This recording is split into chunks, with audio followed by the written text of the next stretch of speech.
let's move over across the pond and pause the music here because Rupert Lowe's star is rising and has been rising for some time. There's many now that are doing odds making that he could very well be the next prime minister. Also hearing rumblings that I believe he has finally started his own political party. I believe working title is Great Yarmouth First, or something to that effect. Rupert Lowe being the MP for Great Yarmouth. But he sat down recently with Tucker Carlson. Let's see what he had to say. Unmute the browser audio for this. Thank you for doing this. So the similarities between the U.S. and Great Britain are very obvious, often remarked upon. But the one I notice the most is whenever you talk to people here, they say exactly what people in the U.S. say, which is nothing changes. It doesn't matter if you vote for Boris Johnson or Rishi Sunak or Keir Starmer, it's different parties, Tory, Labour, same result. What is that? Well, I think, Tucker, it's our democracy's gone badly wrong. So what happened is we are the mother of all parliaments, and we effectively were the genesis of true democracy. I mean, yes. Forget the Greeks for now, but let's just say we are modern democracy. Democracy at scale. Athenian democracy was tiny. Yeah, but this is democracy at scale. So they had the right concept, I think, and there's some great philosophers from that era. But I think our parliament was structured so that you had MPs elected by the people, and they were effectively the people's representatives. So the job of Parliament was ultimately to put the interests of the British nation first, make decisions that was, first of all, and above everything else, in the interests of the nation. All of which are completely foreign concepts now to most MPs, and especially to the civil service. But at the same time, there were internal rivalries about regional competition between each of those MPs to try and do the best for their constituency as well. But most of them were in some way invested in Britain. They were landowners, they were businessmen, they were peers, they were aristocrats. They actually had a big shareholding, if you like, in UK PLC. And, I look at prime ministers like Lord Salisbury, and I look at, men who made great decisions. And obviously, we can talk about Churchill, we can talk about the great leaders, Maggie Thatcher, who I loved. We can talk about great leaders, but I think what's gone badly wrong, and this is why I've set up a movement, not a party, to unite common sense thought. And the movement being Restore Britain. To allow those people who share the view you've just outlined, that it doesn't matter who you vote for, the smorgasbord of opportunities that you've got at the moment, whether it's the Tories, whether it's Labour, whether it's the Lib Dems, whether it's the Greens, whether it's the Scottish National Party, whoever, they're all part of this dying sort of remnant of what was Parliament. So I think we've got to have some form of, what in geological terms, rejuvenation and uplift. I mean, you're either going to do it voluntarily or you're going to have it done for you forcibly. Let's see. Here we are.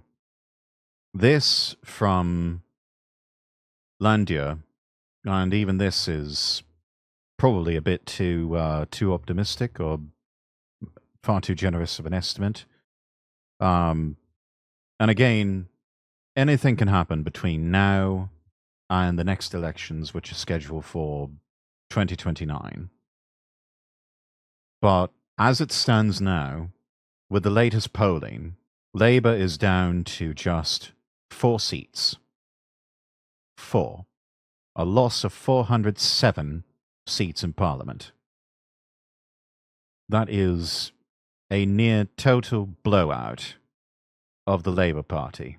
And if you think, well, what about the Conservatives? Well, Tories aren't going to be very much better either. They stand to lose 73. Reform, plus 355. Green Party, plus 75. Lib Dems, holding at 72. Scottish Nationalists, plus 36. Plus 3 for the Welsh.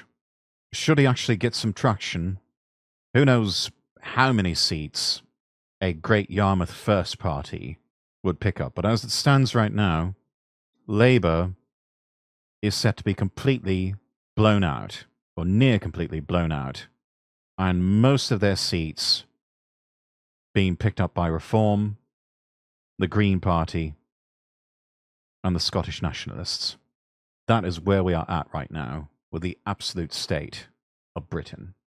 To change the way in which we're governed and make sure that we re-empower the MPs, the elected representatives of the people, and we disempower the people who run Parliament, the quangos, the unelected civil servants who are largely represented by the permanent secretaries, many of whom I now see on the Public Accounts Committee.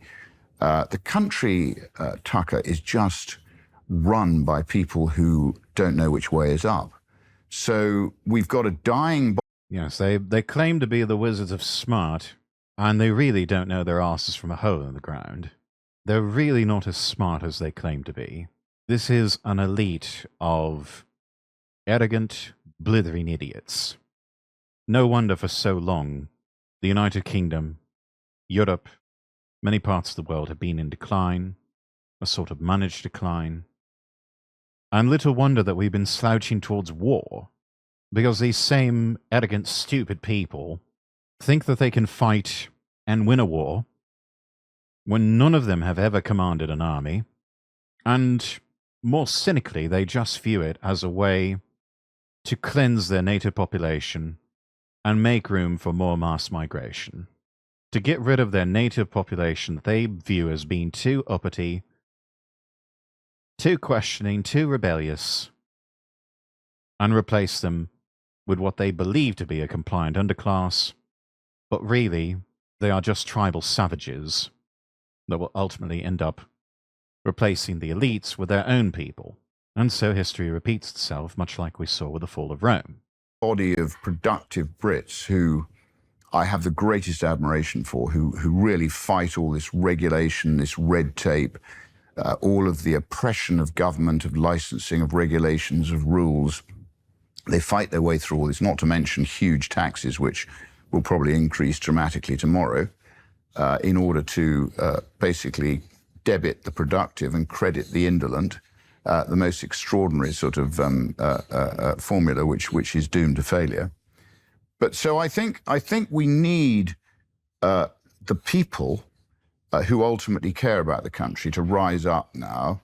I don't think the way in which our government is structured is ever going to serve them well. So all they will do is go around crying into their beer about the fact that they voted for, as you say, Rishi Sunak, or they voted for Keir Starmer. And they're all the same. There's no real difference. I don't think you're overstating it. I mean, you look at their priorities, they're both totally I'm an outsider, but I'm just watching this from thousands of miles away, but they seem totally disconnected from the actual country. What happens here, what it's like, what it looks like, who lives here. They don't seem interested at all. Well, I think what's happened is Parliament, as I say, whereas it was elected by the people and its interests were aligned with the people, now Parliament and the MPs, an MP earns about £92,000 a year, something like that. I actually give my salary to charity each month. I give it to a Great Yarmouth charity. God bless them. But I think a lot of the MPs need that money, so they've become dependent on that. I mean, the present state of the economy, just to be able to live comfortably, yes, £92,000, that sounds about right. Certainly anyone making less than that would love to be making 92 grand a year. But, yeah, that's not a bad bit of bob there. But they don't really need it, per se. They're all just getting that off the backs of the taxpayers. They've obviously got status as an MP. There's a lot of talk goes on in Parliament. There's a lot of sort of, video calls and meetings in room P, and, all sorts of stuff goes on. Lots of Zoom calls, lots of meetings, but nothing ever gets done. Gosh, it sounds like the corporate world. And people feel important, but actually, are they delivering for the people? I would argue they're not. No. So, if anything, they're actively opposed to the people. and quite often view the people as the enemy. And it's been this way with the UK, with most European governments for a long time now. I mean, why else would European governments be trying to ban certain political parties and censor the people, especially online? They don't want to give up their power. And they know they've had it.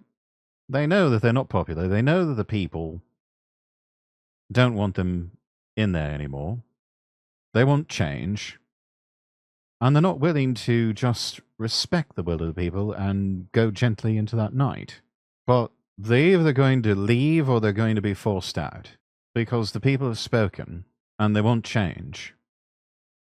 And you will either give them the change that they want or they will take it from you. It really is that simple. I think we've got to have some form of massive change. And I watch what's happening in the US, and I think we need some help from the US. I think what's happening with Donald Trump and with J.D. Vance and with Rubio, I mean, you've got some great people who are really trying to change. Happy Mars, thank you for the follow. I believe that's over on the Kick side of things. Thank you so much. The way things are going. I think I blame you partly for infecting us with this DEI nonsense and all the other stuff that is seeping into the veins of Britain. But I think you've realized that that's not the way forward. That's not how we're going to get the quality of life and the common sense and the logic and the fairness that we used to have. We've got to expunge all that. And the only way we're going to do that is by very strong people standing up and actually affecting change. And I reflect on the US a lot because, as you probably know, that there was a man called John Lambert who played a part in the Civil War. Oliver Cromwell's one of my great historical heroes. Your Civil War. In the British Civil War. Yeah. And he and Henry Arton, when Cromwell won the Civil War, he always said, if I lose one battle, I lose my head. The king can lose 100 battles and he keeps his. Well, he didn't fortunately lose a battle and he won the Civil War. And then they had to work out how to govern. And this guy, John Lambert and Henry Arton, wrote this thing, this paper, which ultimately guided, it was called the Instrument of Power. And its job was to effectively separate the powers that Cromwell was going to have as Lord Protector and put in the checks and balances, which is what you need in any form of democracy, proper checks and balances that controls any sort of aggregation of power which can be damaged. Cromwell, protector of the realm, yes. Somewhat controversial figure in history, but no one can deny one of those great men of history. You need some power, but you don't want anybody to become omnipotent. And this was an incredible piece of work, which was then used in our Bill of Rights, and then some of it was lifted by your founding fathers, Jefferson, Madison, Adams, and Jay, who effectively played a big part in writing the U.S. Constitution, which is the best, I think, attempt at setting out a sort of code for governance, which always returned power to the individual states and to the individual, because it's always the individual who gets oppressed by the state.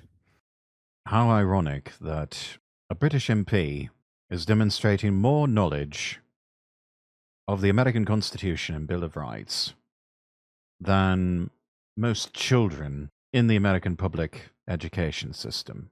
That's a bit sad, really, when you think about it. And here we've got a state that now accounts for 50% of our GDP. We've got, as I say, all these quangos, unaccountable people who are doing things which are damaging the interests of Britain, aggregating money and influence to themselves, but damaging the interests of those people they're supposed to be serving. You know, they're called civil servants for a reason. That's their job. Christmas season is...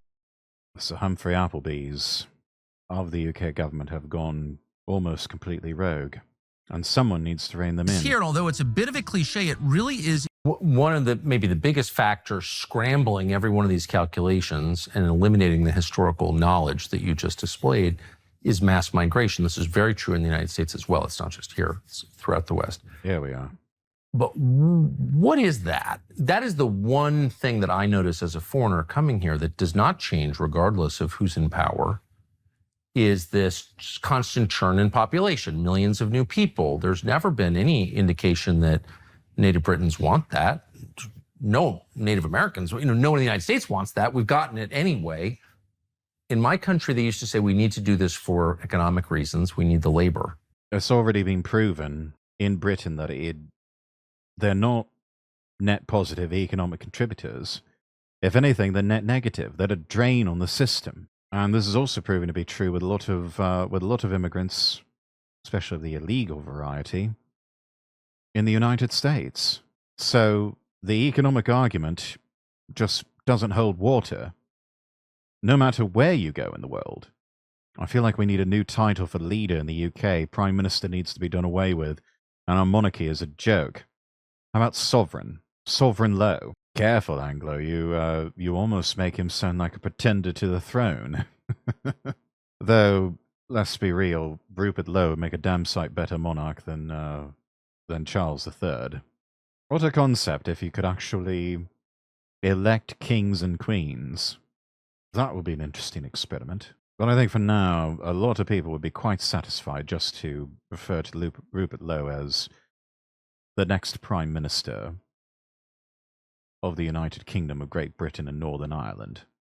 They don't say that anymore. No one explains why this is happening. Why is it happening here? What's your guess? Well, I think the essence of immigration is that targeted immigration is good. So if you have a leadership of the country that can identify where skills are short, right, and you can actually attract people who've got those skills, who are going to contribute to the economy, and actually we have no dentists. Let's import some dentists. Exactly. But you need to have a leadership who's capable of identifying where the shortages are, and that's good immigration. It's targeted, it's small, and it basically improves the standard of living and the quality of life for the people in the country. Is that happening here now? No, I was just going to go on to say that what's happened here is it's actually been turned on its head. So what we're doing is we are allowing millions or hundreds of thousands of illegal migrants from different cultures to arrive by boat.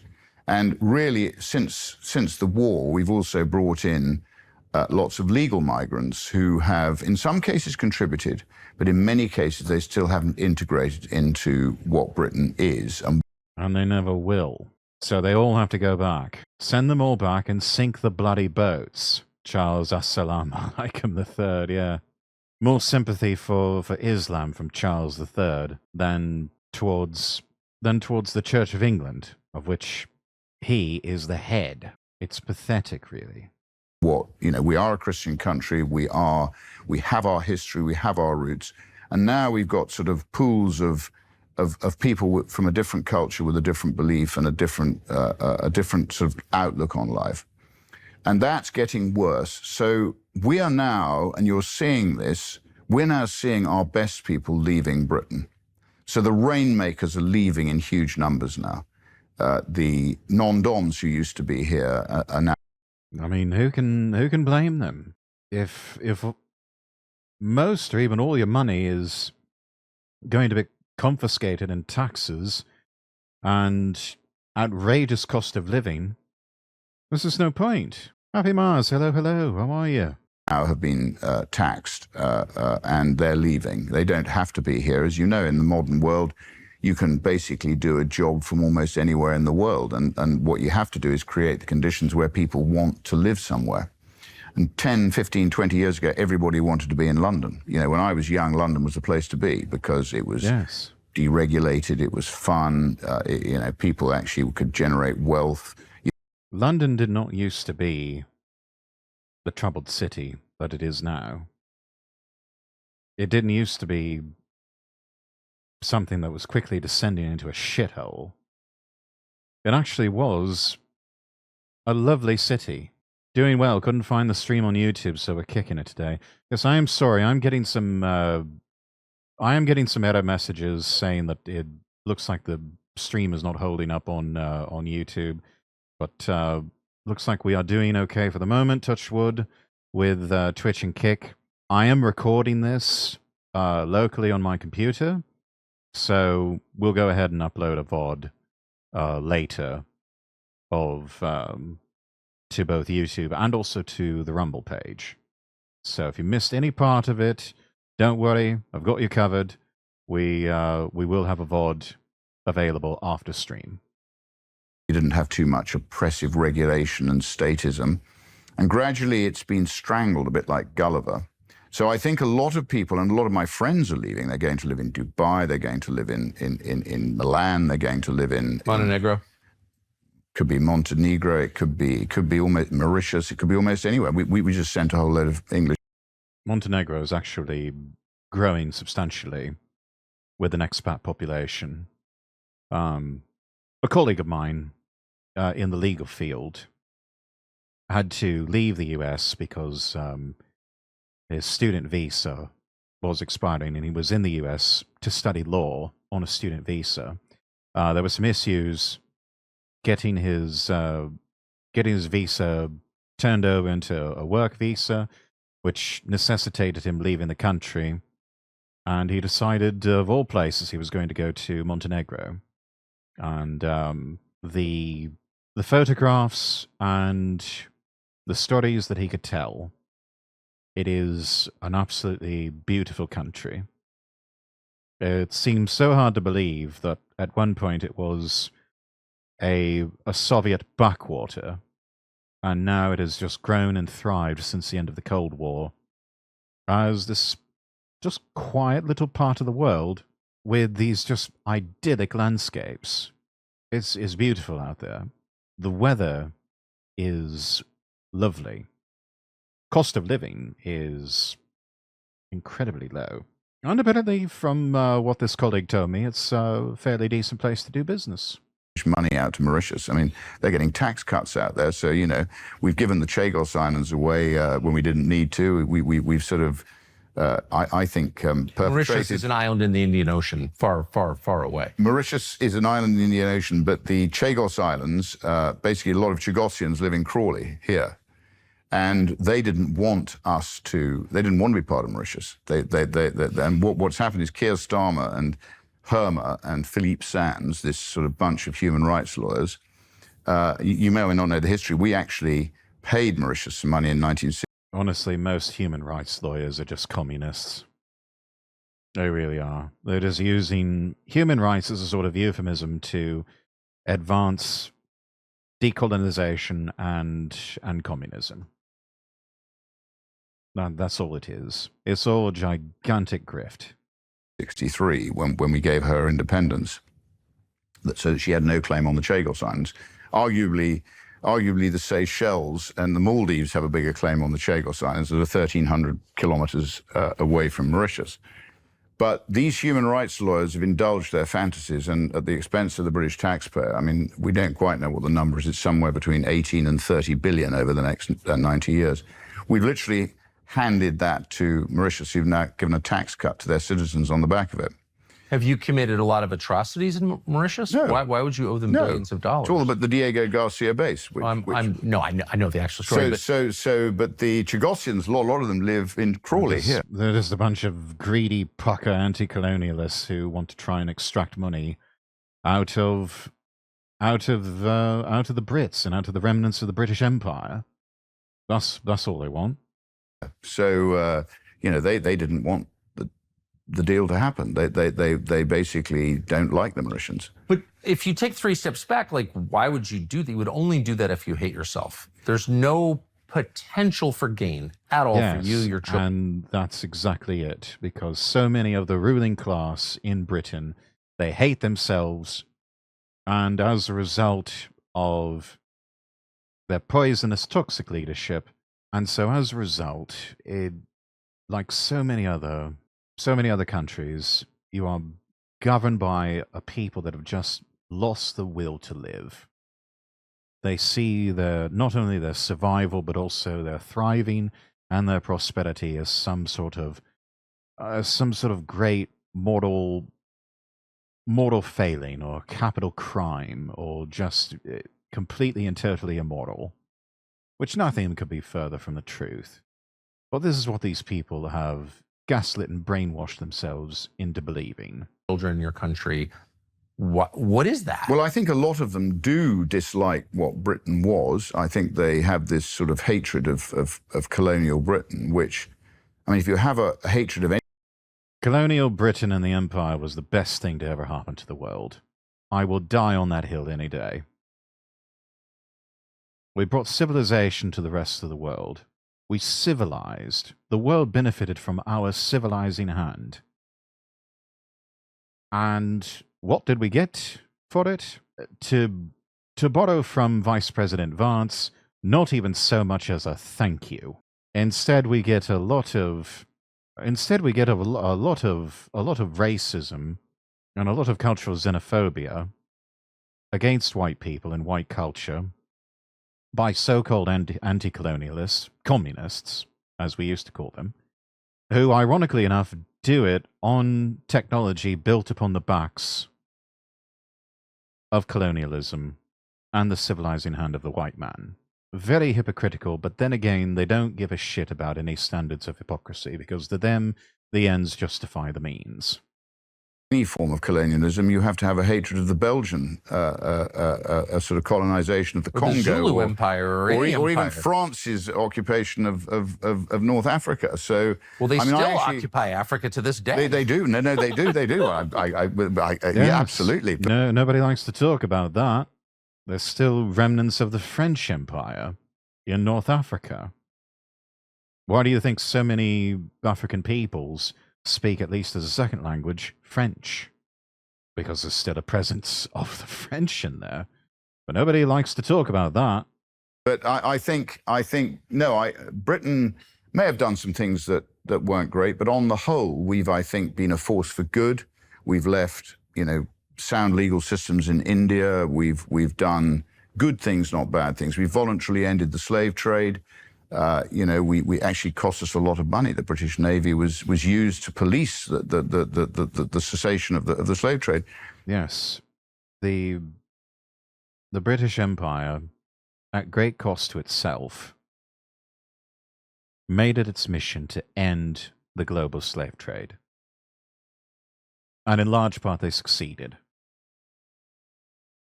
Men like William Wilberforce do not get enough credit in world history for their contributions to mankind. And again, not even so much as a thank you from the places that benefited from colonization. So I feel very proud of Britain. I love Britain, and I think these people, these human rights lawyers, I actually despise them, Tucker. I think they're the enemy of Britain, and yes, I don't understand what motivates them. Well, so that's I do. They hate the British people. They hate European peoples. They hate the white man and want them dead. They're communists. They're communists that want to destroy everything we know and love, because to them, real communism has never been tried. And honestly, they just need to be forcibly removed from all positions of power and locked up in a hole somewhere where they will never be found. Or we could just take the Shakespearean option. It's clearly not a hatred of colonialism, because Africa has been colonized at a scale never before seen by China. And they won't say a single word about that. I mean, colonialism... Yes, it's okay when the Chinese do it. It's okay when the communists do it. But not so much when a European power does it. Dirk20, thank you so much for the follow. Will never end. The weak dominating the strong is just a feature of life. It's sad, but that's what it is. They're not mad about that. They're only mad about the West. Well, in the end, history will tell you that we always return to realpolitik. And yes, realpolitik is basically power. Power ultimately dictates what happens. Of course. And as you say, that's yes, happening. China is very cleverly positioning herself, in countries which are struggling for money. Obviously, in Africa, I mean, her tentacles are going almost everywhere. You will either dominate or be dominated. That's how it works. You will either dominate or be dominated. Power is a zero-sum game, and it abhors a vacuum. You will either take and wield power, or it shall be taken from you and wielded against you by your enemies. You have to decide which one you're going to be.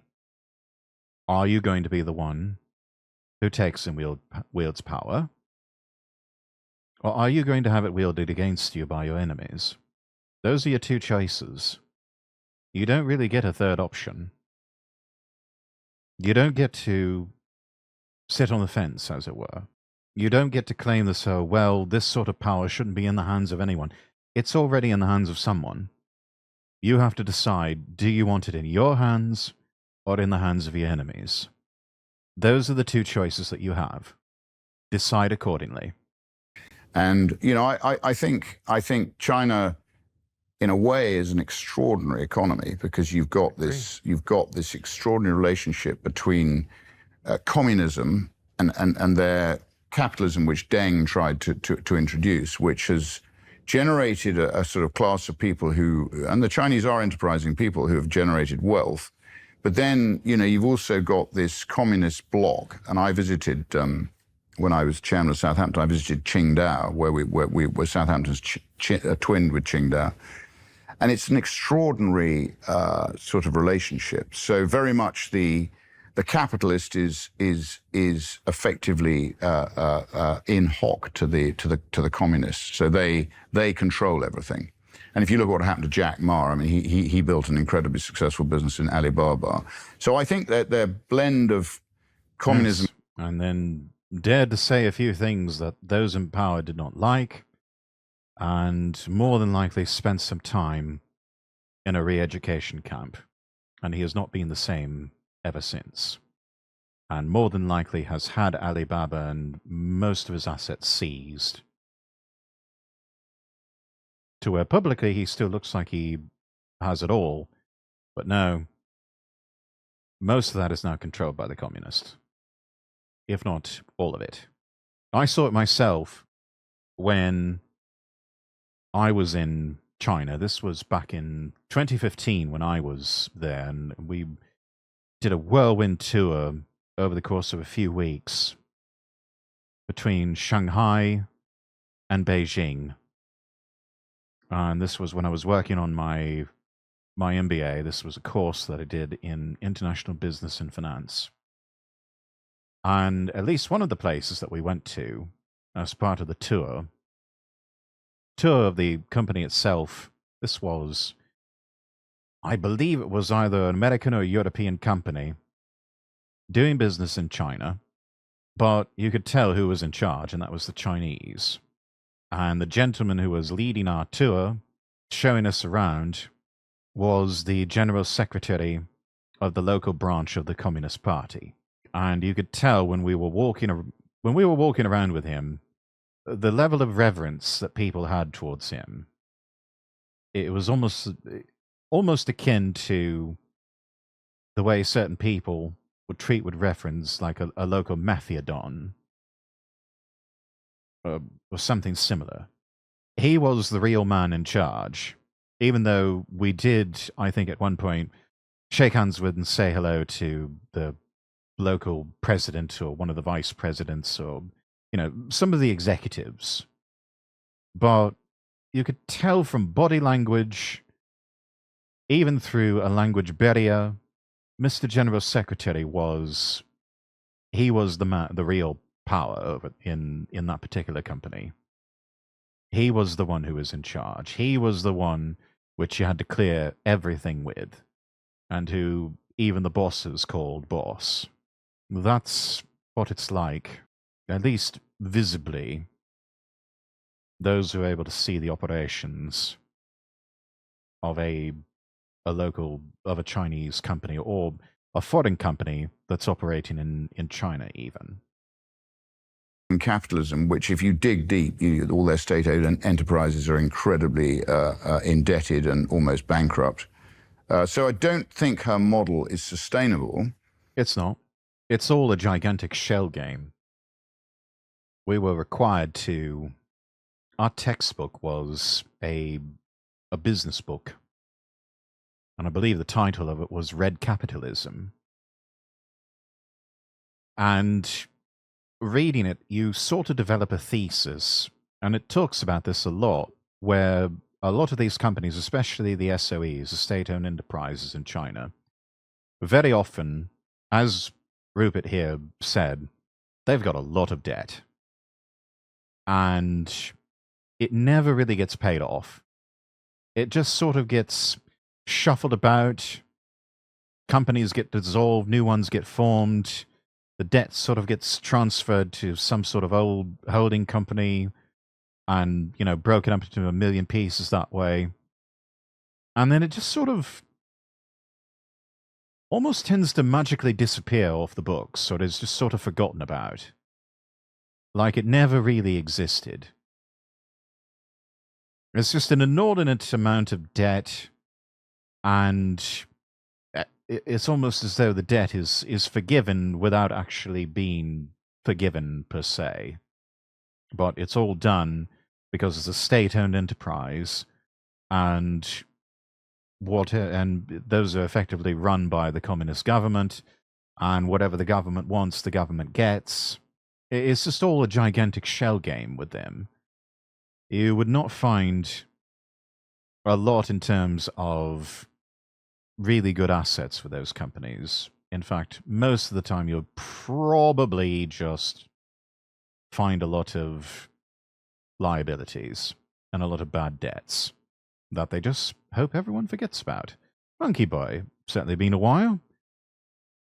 Oh dear, here we go again with the rice posting. Cooked rice can contain Bacillus cereus spores, which produce an emetic toxin when left at 4 to 60 degrees Celsius, or about 39 to 140 degrees Fahrenheit.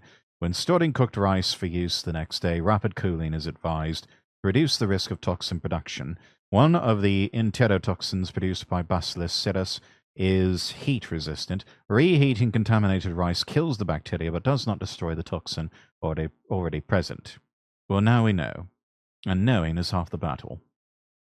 Meanwhile, she's generated huge amounts of foreign exchange from effectively, if you like, she's undercut a lot of the Western capitalists in solar panels and in other things, and she's running huge trade surpluses, even if internally her easy to do with practically slave labor. Finances aren't great. So I don't think her model is a sound model. I think she is actually quite a dangerous influence. Yes, reading the book Red Capitalism, which was required reading for this course that I took as part of international study, you just get the sense that the Chinese economy is like a gigantic fake Rolex watch. China's famous for a lot of their knockoffs that they try to peddle through local markets, through international markets like AliExpress.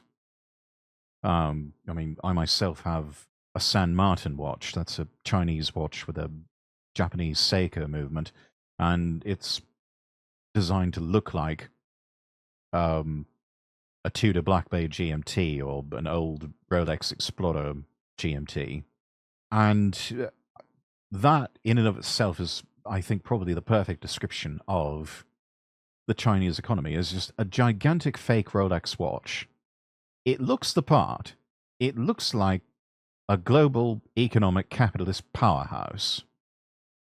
But you crack open the back of it, and you look inside, and yeah, it's just... It doesn't look very good. It is all fake components, bits that don't really work quite right. And it just, you scratch the surface and go deeper, and the fundamentals are missing. So they're really good at play acting as capitalists, but they lack a lot of substance in that regard. To the point where it just all feels so fake. And mostly just to keep the people happy and placated with a sort of Western-style standard of living. But again, the substance is lacking. It all just seems so fake in the end. She, I think, bears a very long memory. She never forgets what's been done to her in the past. And I read an interesting book the other day by Colin Thuberon called The Amur River. I don't know if you've read about the Amur River. It runs through Mongolia.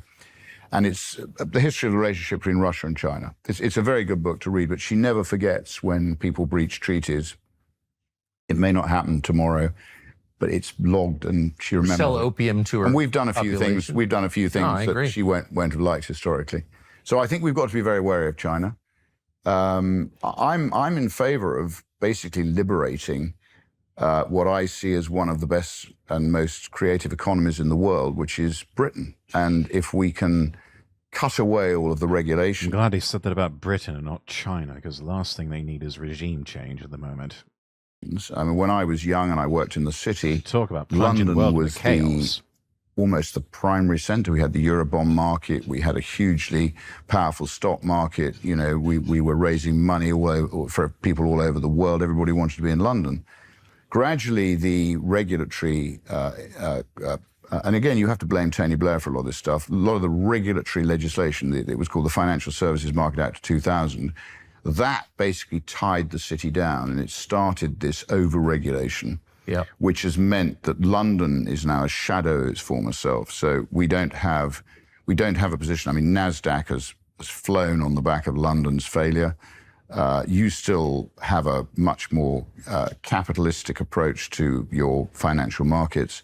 Ours are now so regulated that they've become arguably more interested in protecting the value of people's pensions than they have in matching risk capital with entrepreneurs, which is what they should be doing. They feminized your finance. No, I've watched. That's it. So, but what does that mean? So Sad, what is really. the British economy now? Well, I think the British economy is in pretty bad shape. I mean, Well, I don't even know what it is. I mean, I thought it was manufacturing, obviously, greatest manufacturing power in the world. They don't really make anything anymore. That's just it. It's more. It really has become a largely service-based economy. I mean, Britbongs in chat. Offhand, what do you know that Britain still makes at home in terms of manufacturing? What do they still make? Anything? We've ceased production of Jaguars. I mean, there's some small-scale production, I think, of Aston Martin, but that's still largely made. I mean, the current line of Aston Martins are made with Mercedes-Benz engines, and the fit and finish on those are appalling. Not the engines themselves, but the actual cars. I mean, do they still make construction equipment? You know, diggers and tipper trucks and things of that nature. I don't know if they do or not. I presume that Rolls-Royce and Bentley are still manufacturing automobiles. I think at one point BMW had manufacturing going on. But I'm not positive about that anymore. Is there still anything going on with aerospace? Things like aeroplanes and helicopters? And is any of that being made still? I do know there's facility, but it's a joint venture between the UK and the Japanese with Hitachi that builds trains for British Rail. But again, it's largely Japanese tech there. What does Britain still make, if anything? World and the greatest goods in the world. Still, like 100 years later, it's remarkable how well they're made. well, it's a service industry, a lot of it, as you know. Okay, but And Jimmy Goldsmith talked about this. I mean, Jimmy Goldsmith, great man. He saved the pound through the Yeah, he was a referendum great man. party where the parties promised. He doesn't ever get enough credit for it. So he spoke very well about this, and it was happening in the 90s, really, when we were outsourcing our manufacturing Right. to cheap labor countries. And he forecast what would happen, which is that we would become a dependency culture rather than a culture of innovation. Because actually, when you've got your factories in different parts of the world, it's there that the innovation takes place. yes, It doesn't take place in the consuming nations. So I think what's happened is we've I gradually mean, been... where's the incentive for them to innovate? They don't have the facilities, the tooling, the manufacturing where that can go on. There's no incentive for consumers to innovate. They just want more stuff. They want more things. Their attitude is, give us more things. they could give two shits about innovation as long as it works. Which, for a lot of lazier companies that don't really want to innovate, that's, for them, they look at that as a blessing. But over the long term, all it means is just stagnation. Party, or our leaders have, to closing down our economy, damaging the interests of the British people. But the British people are still incredibly creative. I have every faith in their ability if they're cut-free. But they've got to be cut-free pretty quickly, Tucker. I mean, our view is that if we haven't done it by 29... Some of the greatest inventors in the world have been not only men in sheds, English men in sheds, but especially the Scottish. I mean, some of the greatest inventions in the world have come from the Scottish.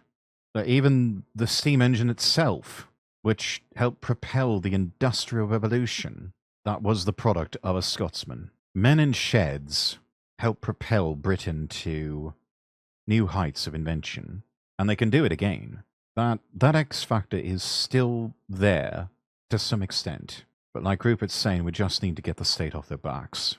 They need to be able to innovate without getting a knock on the shed door from health and safety. It could be too late. But you don't have an election until 29. There's not much time. There's not much time. Well, it certainly feels that way. We're sorry to say it, but this is not a very safe country. Walk through Oakland or Philadelphia. Yeah, good luck. YRNA.com or your local Sportsman's Warehouse to get yours today. Byrna.com. And they're continuing, by the way, to change the population dramatically every year. So, like, the calculation changes every year, as does the culture, et cetera.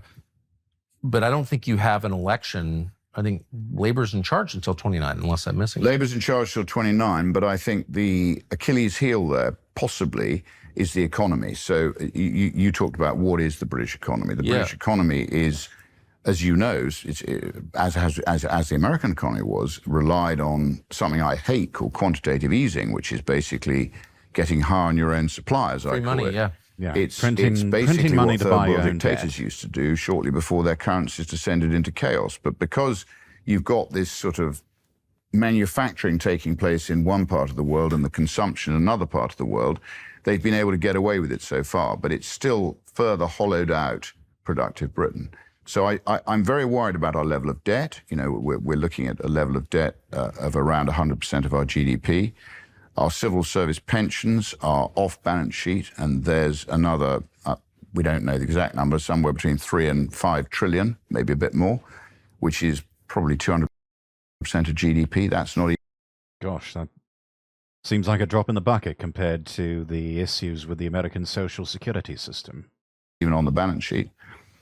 We have this accounting system called Oscar II, which I think is probably delusional in that it leaves off chunks of liability and probably enhances chunks of the asset side of the balance sheet. So I think we're delusional. I'm just waiting for our currency to collapse. And I think when you say there's not going to be an election till 29, we have the budget tomorrow where Rachel Reeves, who seems to believe that she can tax herself into wealth and prosperity, which nobody's ever done in history before. And I certainly... Who's Rachel Reeves? She's our Chancellor of the Exchequer. Otherwise known as Rachel from Accounts. What's her background? Pretty impressive person? Well, she's Rachel from Accounts or Rachel from Complaints, or she told a few porkies about her CV, which she seems to have got away with that, as did a number of other Labour MPs. Those of you who are uninitiated in British slang, when you tell a porky, you are lying. She lied about her CV.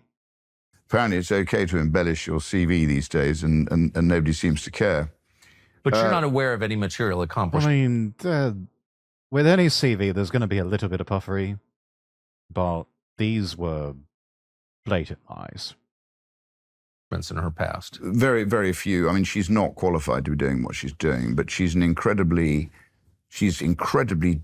arrogant, I think. There's a blend of arrogance and ignorance, which is always dangerous. We have that in our country. So a microcosm of what it is that Western governments have to deal with their ruling class.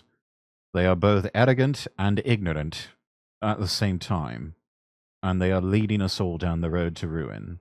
I think that the Achilles heel is if the economy starts to really go into reverse, which I think from my businesses we're beginning to see orders slow, the sort of carryover from the COVID money injections and from what the Tories did in their latter days, which kept the economy going to some extent, although Britain's growth has been sclerotic for a hell of a long time now. Yeah.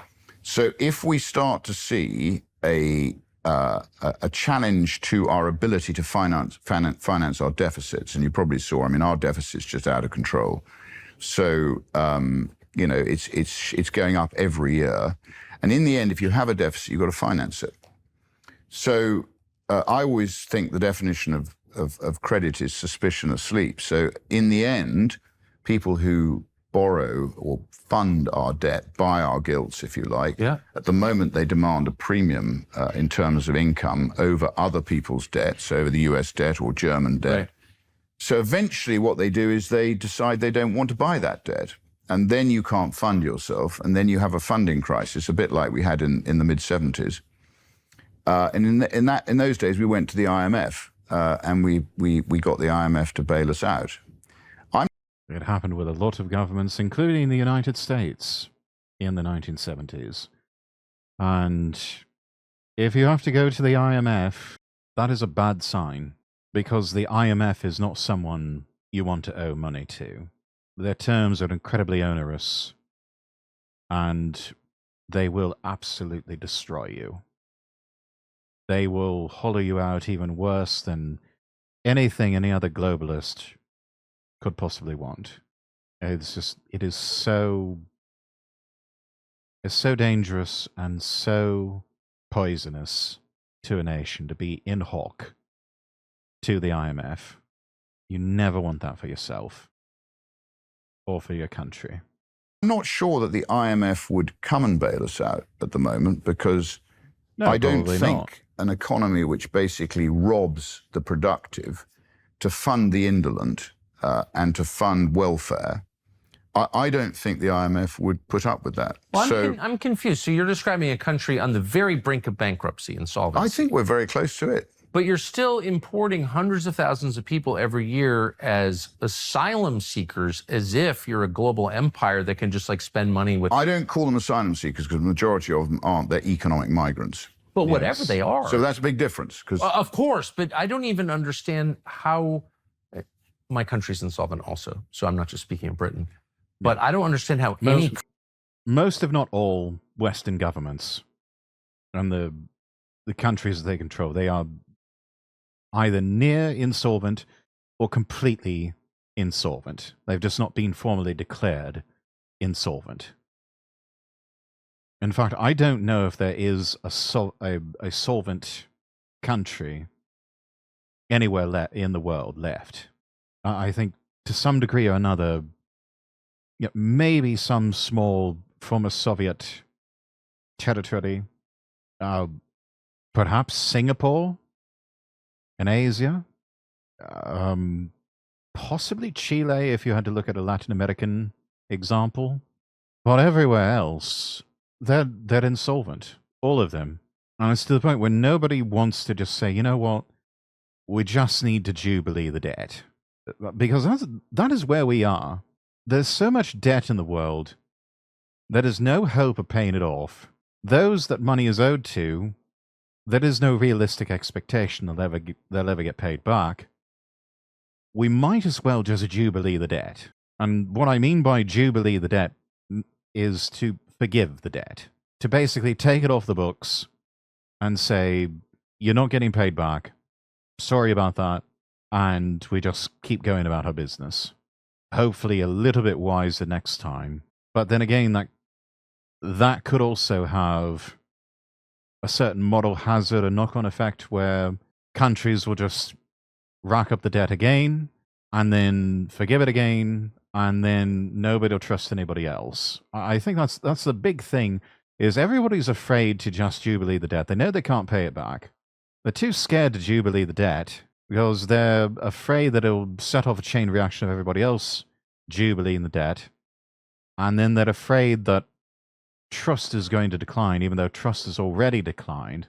It's it's become this game of if we don't declare it, and if we don't assign a label to it, and if we don't speak the truth about it, then it doesn't really exist, and we can just keep going on as though nothing's wrong and nothing's happening, when everybody knows the emperor has no clothes. It's a very perverted game that the ruling class is playing. France is probably worse than us if it's any consolation, Tucker, but I'm not really France interested is in a always race to the worse. bottom. Yeah. France is Europe's Mississippi. You can always point to them and say it's worse. But I don't understand how any country that's on the brink of not being able to serve its own people can decide to serve the world. I just don't get that. Well, this is where we're delusional, because our own house isn't in order, and we That's spend just it. our It's lives delusion. worrying It's about delusions of what's grandeur. happening everywhere else, including sending vast amounts of money overseas in overseas aid. I mean, the countries that a lot of these people are coming from, we're sending them aid. I mean, Pakistan, for instance, I think we send 130 million pounds a year to Pakistan. Why? Just one example. You tell me. And a lot of the people are coming from Pakistan. So Yeah, it's just it's almost like a money for people moving scheme, where money is sent over to Pakistan, and it doesn't get distributed to the people. Probably not even spent on things like infrastructure, sanitation, that sort of thing. It just sort of ends up in the hands of the ruling class over there, of people in power, and then they just sort of flush their nation's toilets and shit out a whole bunch of refugees that make their way towards Britain and towards other Western countries. I think it's just the people in power. So They get a kick, like latter-day emperors who used to travel around the world dishing out sort of cash. I think it gives them a lot of pleasure to think that they are these important people dishing out money we haven't got. Does anyone in London ever go to Switzerland in the winter to ski, or the south of France in the summer to relax? I know they do. Do they notice all the Ukrainians at the Hermes store using their money to buy handbags for 50 grand? Like, does anyone ever notice I think that? people have noticed the Ukrainian money that's flowing into Monaco in particular. Exactly. So the number of Ukrainian... It's not Ukrainian money, though. As they were talking, as they alluded to, that was money that came in from Western countries, namely the United States and NATO allies, laundered through Ukraine, supposed to be used to, finance a proxy war with Russia, and somehow it all, or a lot of it, just ended up in the hands of oligarchs and other corrupt people, denizens of the ungodly, who then took the money and themselves, ran away, and now they're shopping for $50,000 Hermes and Versace and Louis Vuitton handbags in places like Geneva.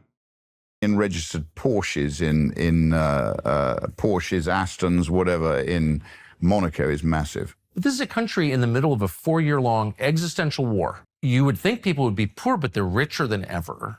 Not the people of Ukraine, but the people buying Aston Martins in Monaco and they're ruling spending class. $10,000 on dinner in Courchevel. That money is your money, my money. Does anyone care? But you and I know that some people make a lot of money out of war. War works for some people. Yeah, if they had any good sense, they'd be grabbing these Ukrainians by the scruff of their neck and demanding that money back, saying, "Oi, mate, where's my fucking money? Give it back. Hand it over." I mean, that's what I would be doing. I would be looking at these Ukrainian oligarchs as what they really are. They're just absolute thieves. And, if we had any sort of courage or good sense, that's exactly what we would do. Grab them by the shirt collar and say, "Oi, mush, give me back my fucking money. Or otherwise you're going to get a knuckle sandwich." It's not usually funded by other people's taxpayer. Like, the war profiteers are a feature of every war, of course, but this is this kind of weird war where... The dirty casualty, thank you for the follow. Well, I'm hoping, and it looks like there's some hope that there's been a breakthrough today on that front. I mean, I feel for the young men who are on both sides Definitely, I agree. who are needlessly losing their lives. A bit like in our First World War. Yes. You know, I lost relations in the First and Second World War, but I mean, those people, if they looked at Britain today or they looked at America today, would they be prepared to give their lives as they did not. so valiantly in the trenches in the in Europe and you know, Gallipoli and other parts of the world? And many of them, some of them were American people, Including relatives of mine. Yeah. Yes, I absolutely. So would they feel comfortable? I'm not sure they would, and I think No. I mean, we just saw with an elderly World War II veteran on Remembrance, or close to Remembrance Sunday, on Good Morning Britain and ITV, being interviewed, and he was saying, he looks back and he's just said, it wasn't worth it. It just wasn't worth it in the end. That conversation, the ITV presenters, they tried to brush it off and move forward with that and everything. But those words, I think, resonated. It was like a bomb going off in the hearts and minds of so many people that it had a powerful effect. And I don't think people realize the gravity of that. I don't think people realize how big of an effect it's had. Because this was a sentiment that a lot of people have been feeling for some time now, just haven't really put it to words until then. And honestly, if Rupert or anyone has good sense, they will take that and run with it and use it to their advantage to say, look, our elders are looking at the ones that remain are looking at our country and saying the fight was not worth it. We need to make sure that their sacrifice was not in vain. That would have a powerful effect, I think, on the electorate in the UK, on British voters, and it would resonate with them. It would have an effect on them, and I think it would swing a lot of people over to what is the actual right side of history, to say, yeah, you know what? We're not going to let their sacrifice be in vain. We need to change course here, because this is not working. What we've been doing for so long now has not been working. We need change. You know, I think I've always thought that an important element of what made certainly the US and the UK successful was this Protestant ethic, this ethic of working hard, of contributing, of being part of something which is basically driven in order to create a better community. Yes. And I think we've lost that ethic, and we've now lost sight of what we are, and somehow we've got to get that back. And if we don't get that back, I don't think the outlook is very optimistic. I think it's not going to be good news. How do you get that back? Well, we're trying with Restore million-pound Britain. question, We see a movement as being the key.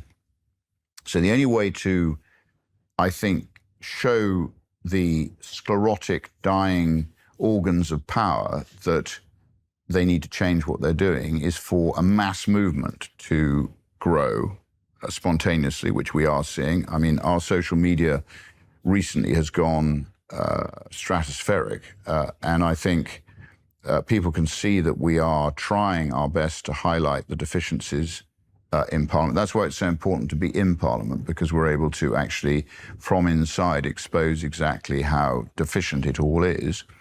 And then with social media, and thanks to Elon Musk, you know, we actually have now got, I think, a far better, freer, more functional platform to get the message of what's happening out. And actually, as you know, transparency is the best cleanser of this, despite efforts by BOFCOM and the UK government and even other European governments to try and censor X and define it and to try and regulate it out of existence. The platform continues to weather those storms and weather it fairly well, I should say. Any system, a transparent sort of look at what's going on, which is why very often a lot of these administrations try and keep things as closed down as possible. I'm always a great believer in, you know, if it's transparent and open, it usually functions a lot better.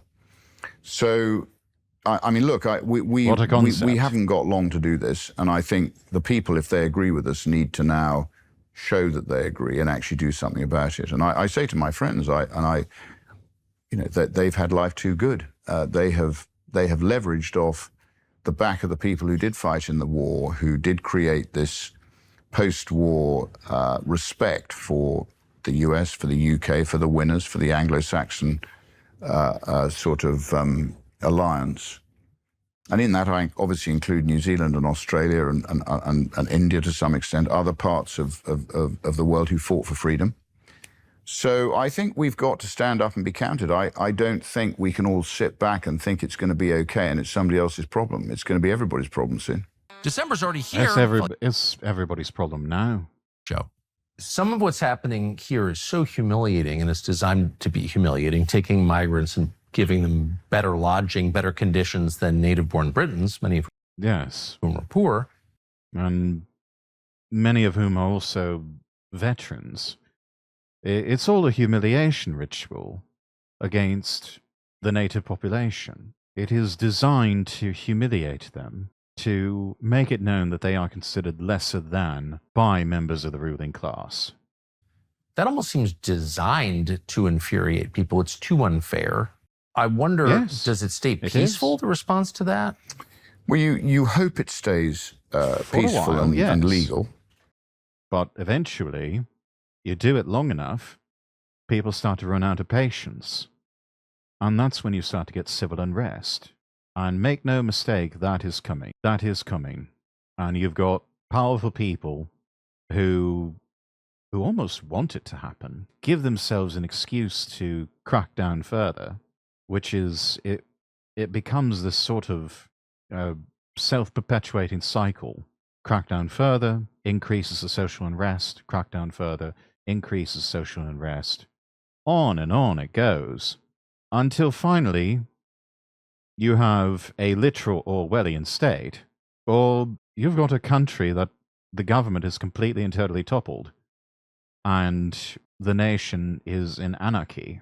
And I think there's a lot of people with just an absolute hate boner for all things Anglo or British, that just, they want to see that happen. They want it all reduced to a pile of ashes.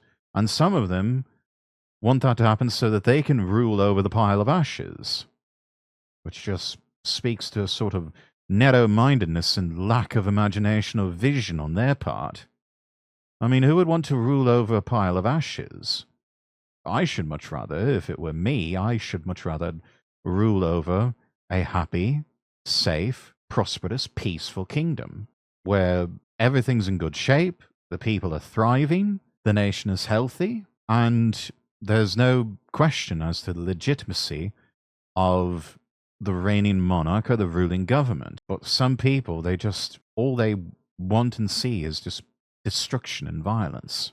Like a child, if I can't have the toy, I'll break it so no one can have it. Yes, by the way, welcome in, Valerian. But, we've seen, and again, in response to the migrants, of course they shouldn't be allowing these people. I mean, we're quite clear they should be detaining and they should be deporting all illegal migrants. Yes, detain, deport. They are economic migrants, in my view, not asylum seekers. They've traveled through safe countries. They have no reason to be here, and they should be detained and deported. They all just want to mooch off the system. And I think then we turn our attention to people who've been brought here legally, who aren't contributing to the country. They also need to be looked at, and we need to decide how they work. And then we also need to look at the 9 million people of working age who aren't contributing to our society. They've been told it's okay to have mental health issues. It's okay to, stay at home, not work. You have 9 million non-working, working 9 million people. And so how could you justify we also have these schemes like Motability. I mean, the whole country is basically a fraud if you look at it. So, these people get motor cars. I think I'm right in saying 13% of new car registrations is Motability, which basically I'm ignorant of what you're saying. What is it? Motability is like a sort of scheme. So if you tick enough boxes, you get a car paid for by the taxpayer, 3 named drivers, all the insurance, and every 3 years you change the car. I mean, the whole thing is complete nonsense. Yeah, it's almost like a lease program in the US for a motor car, except you don't have to pay for it, and you don't have to pay for the insurance. It is quite the gravy train, and it is so many people just mooching off the system like that. There's Motability, there's Universal Credit. You've got a lot of people mooching off the system who are, in reality, they are able-bodied, they're able to work, their so-called conditions are quite exaggerated to an incredibly overdramatic effect. These are the sort of programs that maybe not necessarily need to go away per se, though Motability probably does, but need to be severely curtailed because you've got a lot of people taking advantage. I've also known my share of people who have been taking advantage of such systems, and they know they're taking advantage of these systems. They know they're just getting themselves on a nice little gravy train and just gaming the system. And it needs to stop. This cannot go on. This is not something that solvent, financially sound countries can endure for long. You get a new car every 3 years? Yeah, my friends buy old motability vehicles when they've been used by these people who are on benefits. So no, I look, Tucker, there's a lot wrong, and we have to have a society. Britain voted for it. The British people voted in 2016, despite the fact the government advised them not to, but they voted to take back their sovereignty from the European Union. They voted for a British nation state, right? Now, a nation state's job is to protect the interests of its electorate, its taxpayers, its people who live here, who contribute, have contributed historically, who basically... Globalist elites have never let that go. They have never forgiven the UK for Brexit. They have never forgiven them for that. I think a lot of this is driven by that old grudge, that hatred, that resentment. And they have been making the British people suffer ever since. Basically fill in their tax reform, write the check, work every hour God gives, try and bring their families up, and try and lead good lives. That's what we should be rewarding. We should not be rewarding an indolent, lazy culture. But as you probably know, the socialist sort of view of life often benefits from a dependency culture because the people who are on dependency tend to vote for more dependency. And this is why I think, the danger in the budget tomorrow is that Rachel Reeves does lift the two-child cap. So at the moment, if you're on benefits, there's a two-child cap for benefits. She's intending to lift that, and she's then intending to raise the taxes on productive Britain, who can't afford to probably have more than two children, so they can pay for people who aren't working, who want to have more than two children. So the whole thing is completely arse about face, and I don't know how long it can go on before people do lose their temper. Hopefully they will join Restore Britain and give us the platform to be able to lobby for change and to effect change now. I don't think we've got time to wait. And I do think if the economic conditions turn down Britain very is out of badly, time. we will be forced into an election at some stage, and it may be before 29.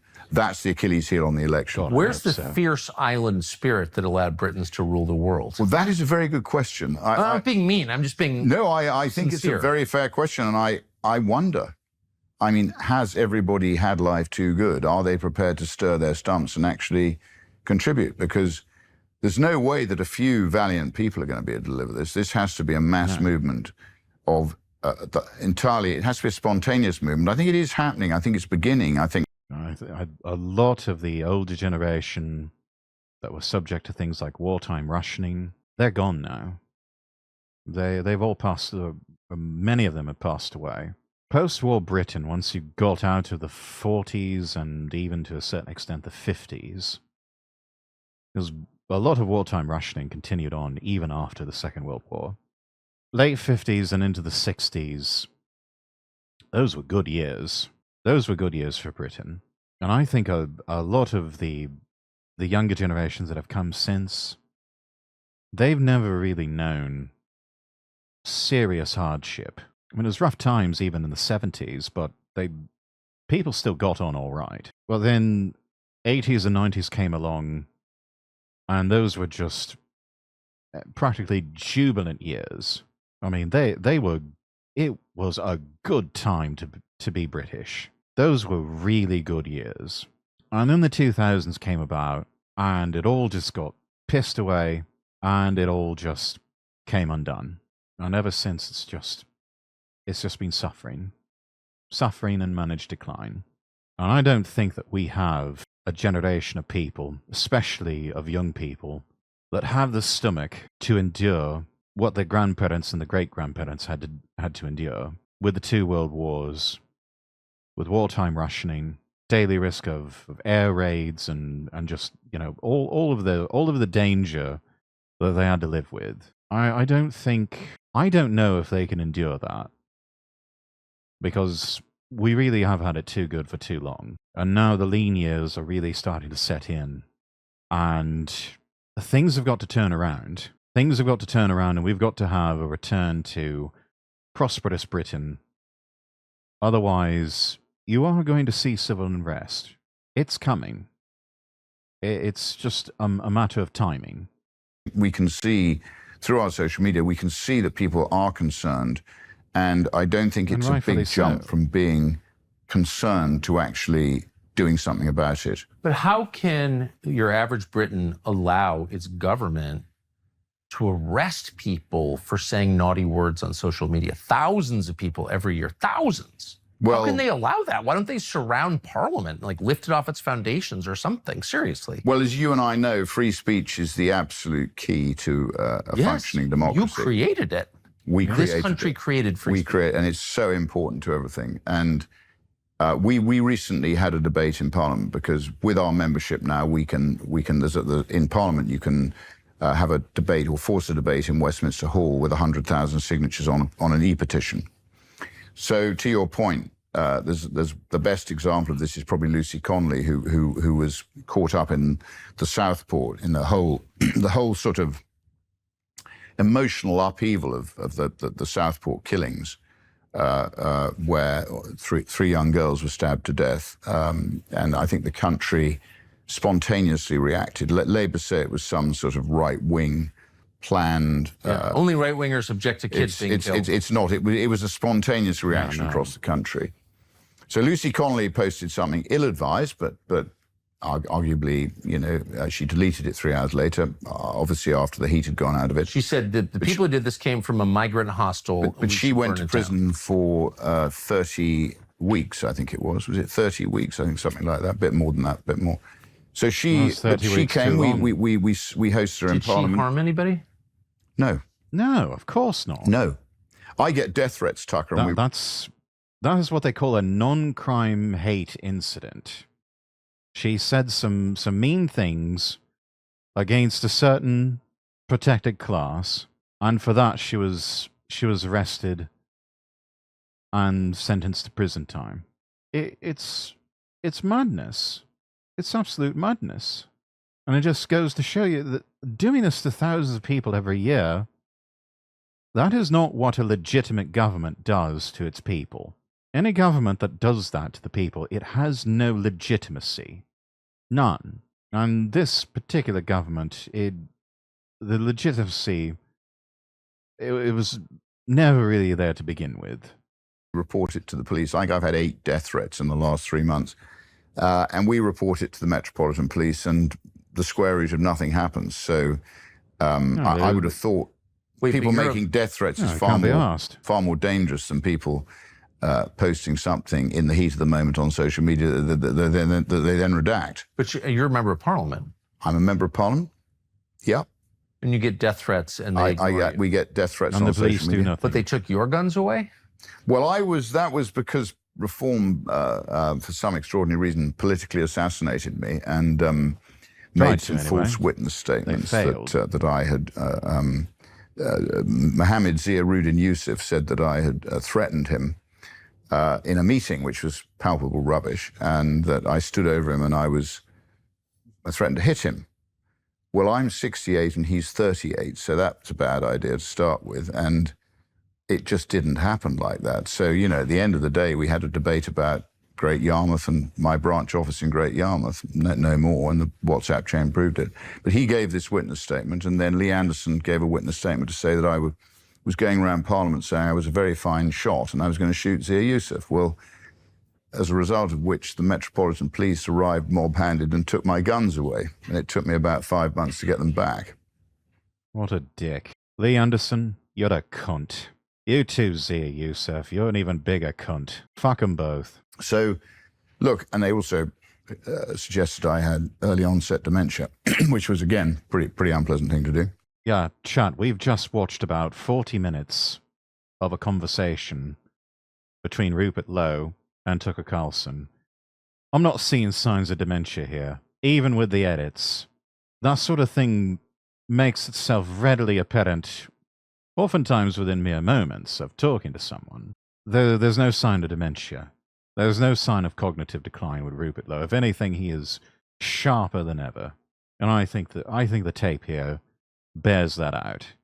Do they have any evidence? I don't think I've got early onset dementia. Not that I'm aware, but I obviously, those people who do have it, it's a pretty horrific thing to have. Oh, of course it is. And if I did have it and they'd said that, it would have been even more unpleasant. So, I hope I haven't got Fair. it. I hope I haven't got it, Tucker. But, anyway, so we again, fortunately, I'm able to fund the legal costs required. I was able to go on the attack.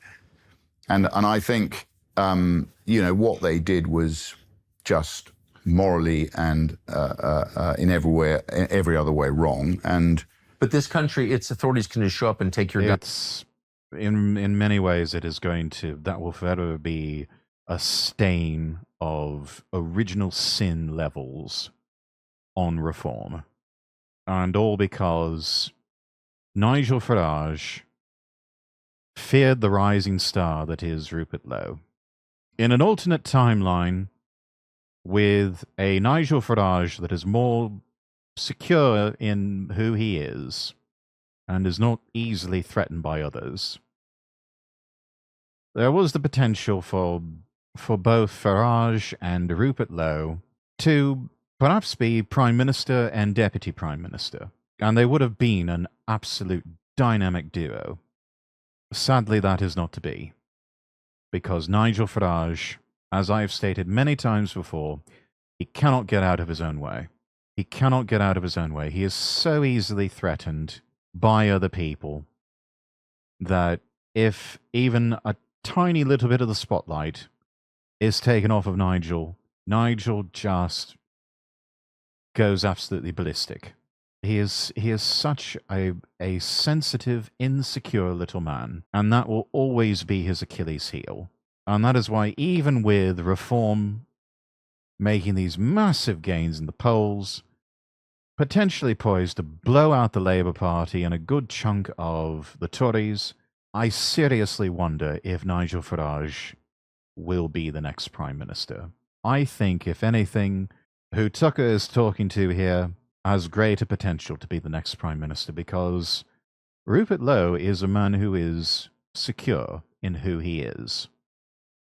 He's successful in his own right, successful businessman, done rather well for himself, doesn't need money, not a man you can bribe, gives his salary away to charities in his constituency, and very similar to the American president, Donald Trump, he really just doesn't give a fuck what other people think of him. He is almost laser-like focused on just doing the right thing for his constituents and for Britain. That's what you need to see in a leader. That is exactly what you need to see in a leader. And that's why I think if anyone needs to be the next Prime Minister of the United Kingdom, they need Rupert Lowe. Without producing a conviction, putting you on trial, proving you did anything wrong. They can No, this country is going badly wrong. I mean, it is going badly wrong. But I think that's probably a symptom of the fact, we've lost our way. People aren't as principled as they used to be, and ultimately, it's a function of statism. I mean, it used to happen in the Soviet Union when you get central planning and you get Stasi-like behavior. Yes. You get little people making malign decisions behind closed doors and damaging the interests of the good people. So I always say in Russia, when the USSR, that the qualification you needed to best survive was to be a very good liar. Yes. And I think as a result of that, your entire fabric of your society starts to fall apart, which is what happened with them. Nobody takes any responsibility. And then, what was it, a generation and a half later, the whole thing imploded. But on the way, a lot of people died, and a lot of people had a, pretty hellish life. Not least one of my favorite characters, Alexander Solzhenitsyn. Yes. Who I think made some very, meaningful comment about sort of people being free and equal and equal and free, or not equal and not free, whichever way you want to look at it. So he made some great comments. So Certainly did. I think we are suffering from too much central planning, too much statism, and too many small people in positions of influence. Last question. I look at what's happening in Ireland, and I know complicated relationship between the two countries, but what's happening to Ireland with mass migration is basically identical to what's happening here in Great Britain, and it's also happening in Australia and Canada and the US. It's so close, like almost precise. It's the same template. That cannot be what is that? What are the forces pushing that? Well, I think we have to ask ourselves, why did the post-war elite think that this experiment with multiculturalism was a good idea? Yes. And I don't think... They gaslit and brainwashed themselves into magic dirt theory, thinking if you just get these savage people over to civilized countries, that they'll all of a sudden start walking, talking, acting, and thinking like the native population, and boom, you've got instant Westerners, almost like treating people like a collective crate full of pot noodles or instant noodles.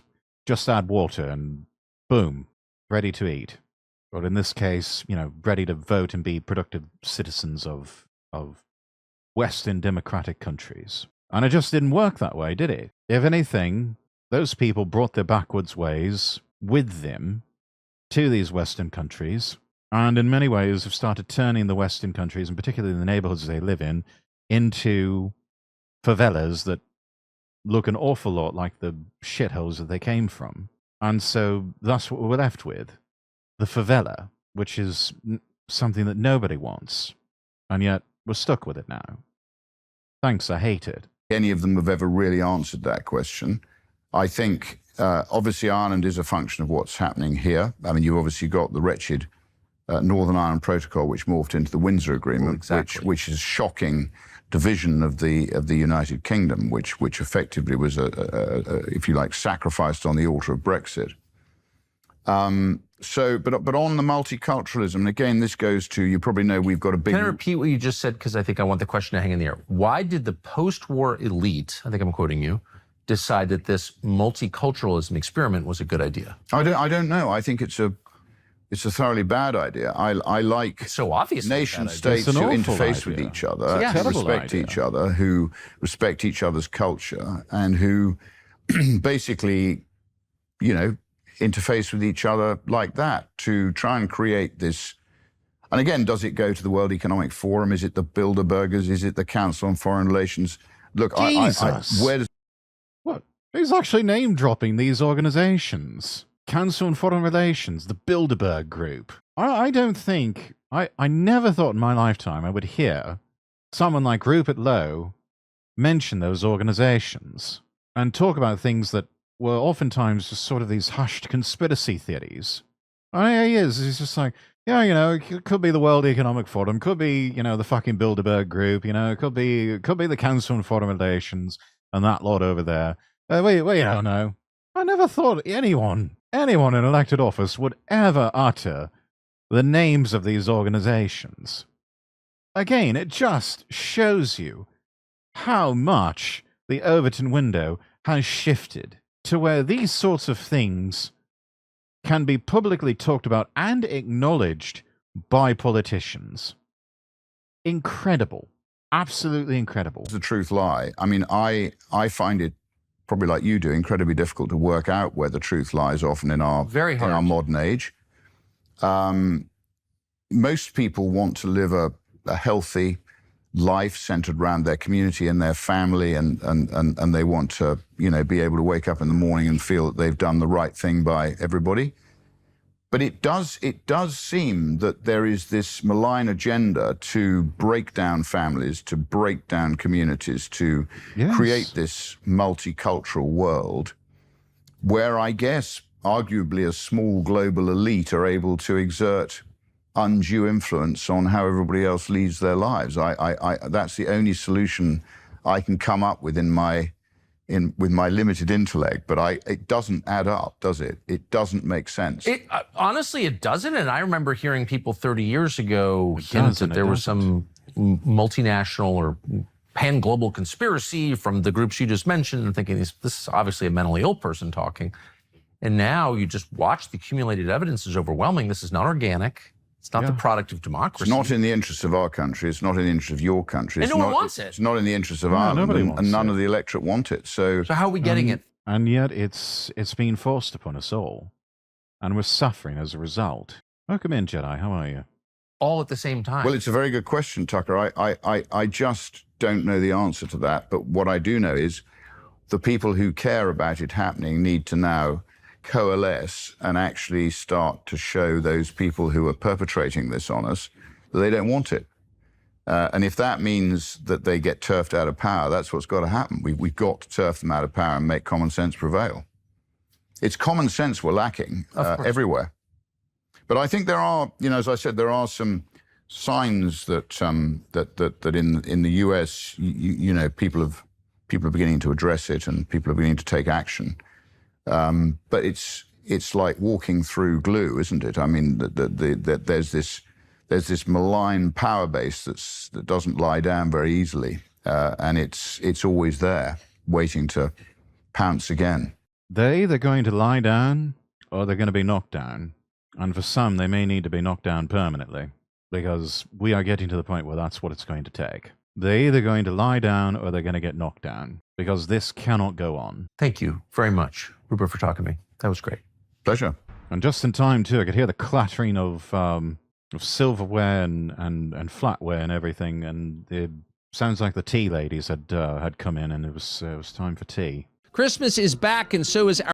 We'll give that a like. There is the link. We'll post that in chat.